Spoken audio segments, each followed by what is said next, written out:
Hay una frase en el material que tenemos hoy que se queda resonando.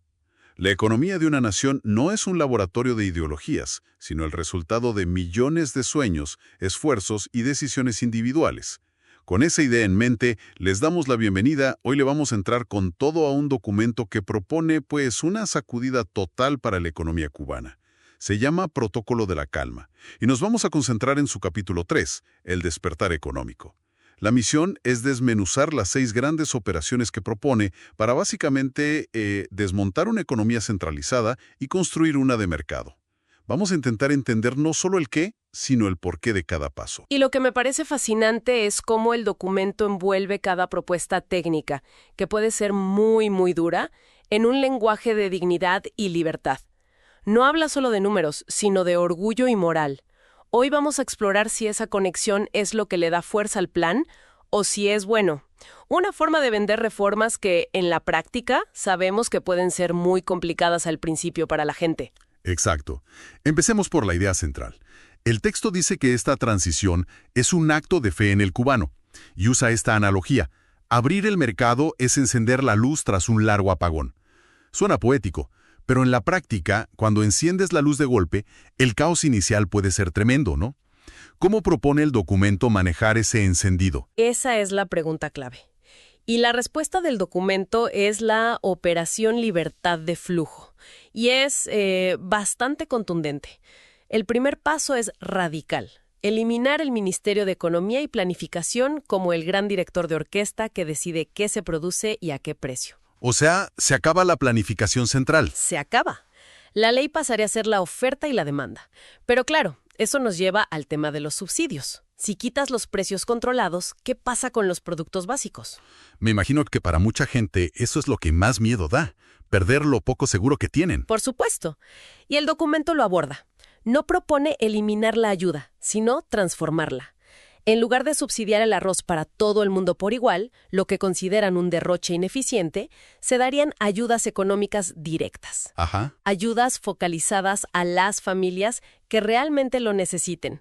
La idea es subsidiar personas, no productos. Y junto a esto viene la otra pieza del rompecabezas, la libertad de empresa. Aquí es donde se acaba la famosa lista de actividades permitidas que ha limitado los emprendedores por décadas, ¿cierto? Se acabaría por completo. La nueva regla que se propone es un cambio de 180 grados. Todo lo que no está expresamente prohibido por ley está permitido. Vaya cambio de mentalidad. Total. O sea, la iniciativa es la norma, no la excepción. Y esto se conecta con el comercio internacional. Se busca romper el monopolio del Estado, permitiendo que cualquier empresa privada o cooperativa pueda importar sus insumos o exportar sus productos directamente. Sin pedir permiso. Sin pedir permiso ni pasar por un intermediario estatal que se queda con la mayor parte del margen. Entonces, el Estado pasa de ser el dueño de todo a ser solo el árbitro. Pero un árbitro con poder, para que no se creen monopolios privados, por ejemplo. Justamente, un árbitro que pone reglas claras y protege al consumidor, pero no juega el partido. Y aquí es donde el documento insiste en la importancia moral. Argumenta que cuando una persona puede prosperar por su cuenta, su lealtad ya no es con el poder político que le da o le quita, sino consigo misma y su comunidad. El orgullo, dice la fuente, es ver los estantes llenos por la competencia de miles, no por la orden de uno. Ok, tienes miles de negocios compitiendo, pero necesitan algo fundamental para operar. Una moneda que sirva. El documento tiene otra frase potente. El dinero es un pacto de confianza. Y argumenta que en Cuba ese pacto está roto. Totalmente roto. Y para entender la magnitud de la propuesta, la operación moneda fuerte, hay que explicar qué significa esto en el día a día. Para quien no lo sepa, en Cuba existe una moneda en la que la gente cobra su salario, el peso cubano. Sí. Y luego están las tiendas en MLC, una especie de dólar digital, que es donde el Estado vende los productos de más calidad o más necesarios. Es una división que el texto llama salario de salitre, porque se deshace en las manos. O sea, te pagan en una moneda que no te sirve para comprar las cosas más básicas. Es una fractura social y económica tremenda. Exacto. Por eso, el primer paso es la unificación monetaria y cambiaria. Una sola moneda para todo, que el café que te tomas en una cafetería privada y el aceite que compras en la tienda del Estado se paguen con lo mismo. Y con un tipo de cambio único y real. Único y real, determinado por el mercado, no por un decreto. Pero para que esa nueva moneda única no se devalúe al día siguiente, se necesita un ancla. Y esa ancla, según entiendo, es un banco central autónomo. Pero, a ver, ¿qué significa eso en la práctica? ¿Y es políticamente realista que un gobierno renuncie a la maquinita de imprimir billetes? Significa que el Banco Central tendría una sola misión por mandato constitucional: controlar la inflación. Se le prohibiría prestarle dinero al gobierno para financiar sus déficits. Es sin duda una de las propuestas más difíciles políticamente. Claro, es quitarle una herramienta de poder inmensa. Exacto. Le quita al Poder Ejecutivo su herramienta más tentadora para gastar sin respaldo. Y para completar el círculo de confianza, se garantizaría la libre convertibilidad, que cualquiera pueda ir a un banco y comprar o vender divisas libremente. Acabando con el mercado negro. Exactamente. Entiendo. La idea es que la gente vuelva a creer en su propio dinero. El documento dice que el orgullo sería el día en que un jubilado pueda ir al mercado con su pensión y comprar lo que quiera, sin hacer malabares entre tres monedas distintas.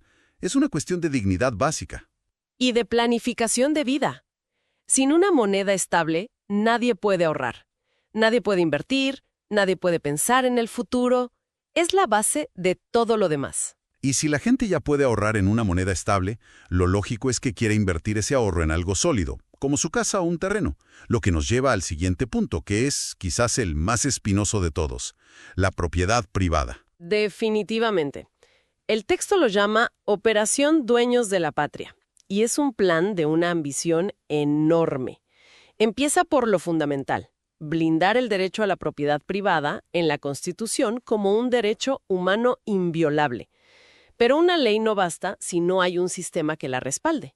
Por eso propone crear un registro público de la propiedad moderno y digital. Y aquí menciona el uso de tecnología blockchain. A ver, para que se entienda fácil, la idea no es crear una criptomoneda cubana, ¿verdad? Se trata de usar la tecnología para otra cosa. Exacto. No tiene nada que ver con criptomonedas.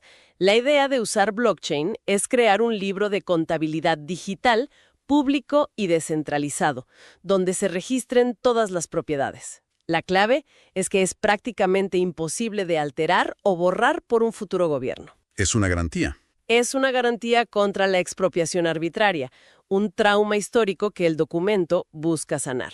Y hablando de sanar traumas, ¿qué propone el texto para las propiedades que fueron expropiadas hace décadas? Ese es el nudo gordiano de la historia cubana. Lo ves. Y el plan que esboza es muy pragmático. Propone una Comisión Nacional de Reclamaciones, con dos vías. La primera es la restitución física. Si una tierra expropiada está baldía o un edificio está en manos del Estado y en desuso, se le devuelve a sus dueños originales o a sus herederos. Ok. Pero el punto más delicado es cuando no se puede devolver, como una casa donde hoy vive otra familia desde hace 50 años. Claro, no se puede solucionar una injusticia histórica creando una nueva. Precisamente, el texto es muy claro en eso, sin desahuciar a los ocupantes actuales de buena fe. En esos casos, el Estado compensaría a los dueños originales no con dinero que no tiene, sino con bonos soberanos a largo plazo o créditos fiscales. Entiendo. Y al mismo tiempo se lanzaría un programa masivo de titulación para que todas esas familias que viven en casas del Estado se conviertan por fin en propietarias legales. Con un título que puedan vender, heredar. O usar como garantía para un crédito. Exacto. Es un intento de cerrar heridas por los dos lados, devolverle la seguridad al que vive ahí y darle una reparación al que la perdió. La lógica que describe la fuente es que la propiedad te convierte de habitante en ciudadano, alguien con raíces y con algo que defender. Y esa misma lógica de devolver la propiedad a la gente la aplica con la misma fuerza a la tierra, que es la fuente de la comida del país. Sí, aquí el documento usa una imagen durísima. La tierra cubana asfixiada por un sistema que pretendía dirigir la siembra desde una oficina con aire acondicionado y señala a un culpable principal, una entidad estatal llamada acopio. Para entender la Operación Campo Libre, hay que entender qué es acopio. Es el intermediario estatal obligatorio. El campesino está obligado a venderle una gran parte de su cosecha a acopio, a precios fijados por el Estado. Precios bajísimos, me imagino. Suelen ser muy bajos. Luego, Acopio es el que, en teoría, la distribuye. El problema es que es un sistema increíblemente ineficiente. Muchas veces la cosecha se pudre en los almacenes de acopio mientras hay escasez en las ciudades. Es la receta perfecta para el desincentivo. Trabajas la tierra para que otro se quede con el fruto y encima lo eche a perder. Por eso la primera medida es la disolución inmediata de acopio. Libertad total para que el productor le venda a quien quiera. A un mercado, a un hotel, a un restaurante. O que la exporte. O que la exporte directamente. Y, para que esa libertad sea real, se necesita la propiedad plena de la tierra. La propuesta es convertir los títulos de usufructo, que tienen muchos campesinos, en títulos de propiedad privada definitiva. Y eso es clave. Es clave, porque solo si eres dueño de la tierra puedes usarla como garantía para pedir un crédito y comprar un tractor o un sistema de riego. Entiendo. Es un ecosistema completo. De nada sirve la libertad de vender si no tienes cómo producir eficientemente. Y para eso hace falta crédito e insumos. Y ahí entra la última parte del plan agrario. Abrir el mercado para la importación de maquinaria y semillas, y crear un banco de fomento agrario específico para el sector. La visión final del documento es que el campesino deje de pedir permiso para alimentar a su pueblo. Es la base, dice, de una soberanía alimentaria real. Ahora, para modernizar el campo y toda la economía, se necesita capital. Mucho capital. Y el texto parte de una premisa muy realista. El capital es cobarde por naturaleza, huye de la incertidumbre y busca la ley. ¿Cómo se propone entonces que Cuba deje de ser una aventura incierta y se convierta en un puerto seguro? La operación Confianza Total se centra en la seguridad jurídica. La primera garantía es constitucional, prohibir la expropiación sin una compensación justa y rápida. Pero los inversores internacionales desconfían de las cortes locales que pueden estar politizadas. Por eso, un punto crucial es someterse a tribunales de arbitraje internacional para resolver cualquier disputa. Es como decir, aquí jugamos con las mismas reglas que todos. Exactamente. Es una señal muy potente. Y más allá de la seguridad, ¿qué incentivos se proponen para que ese capital llegue? Se habla de incentivos fiscales, como zonas francas para empresas de tecnología. Pero el cambio más radical está en el mercado laboral. Se eliminaría la obligación de contratar a los trabajadores cubanos a través de una agencia estatal. La que se queda con casi todo el salario. Con el 80-90% del salario, sí. El inversor podría contratar y pagar directamente al trabajador en la moneda que acuerden. Esto, según el texto, acaba con una forma de explotación salarial del Estado. Y para evitar la burocracia, que es otro gran fantasma para cualquier inversor. Se propone una ventanilla única digital para aprobar inversiones en un plazo máximo de 30 días. Y aquí introducen un concepto legal muy potente, el silencio administrativo positivo. ¿Qué significa eso? Significa que si el gobierno no te responde en esos 30 días, tu proyecto queda aprobado automáticamente. Invierte totalmente la carga de la prueba. El poder pasa del burócrata al emprendedor. O sea que el mensaje es, aquí se respetan las reglas, el esfuerzo y tu tiempo. Se busca atraer capital por la solidez del sistema, no por amiguismo. Pero esto me lleva a una pregunta. Si atraes toda esta inversión, ¿qué evita que una gran empresa extranjera o local se convierta en un nuevo monopolio, reemplazando al estatal? Excelente punto. Y el documento la anticipa con su última gran propuesta. La Operación Eficiencia Nacional, que es básicamente una declaración de guerra a los monopolios, tanto públicos como privados. La idea es desmantelar los grandes conglomerados estatales, como los de telecomunicaciones o energía, y dividirlos en empresas más pequeñas que compitan entre sí. Y se menciona una idea de democratizar la propiedad de esas empresas. Es una forma de privatizar sin que parezca que se está vendiendo el país. Es una de las propuestas más interesantes. Para las empresas estatales que sí son viables, se sugiere convertirlas en sociedades anónimas y vender paquetes de acciones a los propios trabajadores y a los ciudadanos a través de un fondo público. Es una forma de crear una cultura de capitalismo popular. Interesante. Pero para que la competencia sea real, se necesita un perro guardián. Por eso se propone una ley antimonopolio estricta y una comisión de la competencia autónoma que vigile el mercado y sancione los abusos. ¿Y para los contratos del Estado, como la construcción de una carretera? ¿Cómo se asegura la transparencia? Con licitaciones públicas, abiertas y digitales. El único criterio para ganar un contrato debe ser la mejor oferta en calidad y precio, eliminando la corrupción y el amiguismo. Y finalmente, para las empresas estatales que son un pozo sin fondo de pérdidas, las llamadas empresas zombies, la solución es directa. Se venden y si nadie las quiere, se liquidan. El texto cierra diciendo que la competencia es la forma más pura de democracia económica, donde el poder no lo tienen los burócratas, sino los consumidores con su capacidad de elegir. Esa es la filosofía que recorre todo el capítulo, de principio a fin. Bien, hagamos un recuento. Hemos visto un plan sistémico, con 6 pilares que se necesitan mutuamente. Mercados libres donde la gente decide, una moneda fuerte que protege el valor del trabajo, Propiedad privada como base de la libertad, un campo libre para producir alimentos, un clima de confianza para atraer inversiones y competencia real, para asegurar calidad y buenos precios. y la clave es esa palabra, sistémico. El documento insiste en que estas no son medidas aisladas que se pueden aplicar a medias.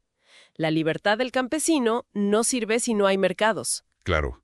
Los mercados no funcionan sin una moneda estable. Y nada de eso atrae el capital para crecer si no hay leyes que se respeten. Es un ecosistema económico completo, o no es nada. Sin duda, el documento detalla con mucha precisión el qué y el cómo de esta transformación económica. Pero, y esto es algo para seguir pensando, queda una pregunta flotando en el aire. El plan es técnicamente muy detallado, pero ¿cuál sería el mayor desafío cultural o social para que una población, acostumbrada por generaciones a un sistema de dependencia estatal y a ver la iniciativa privada con sospecha, abrace plenamente la mentalidad de riesgo, competencia y autonomía individual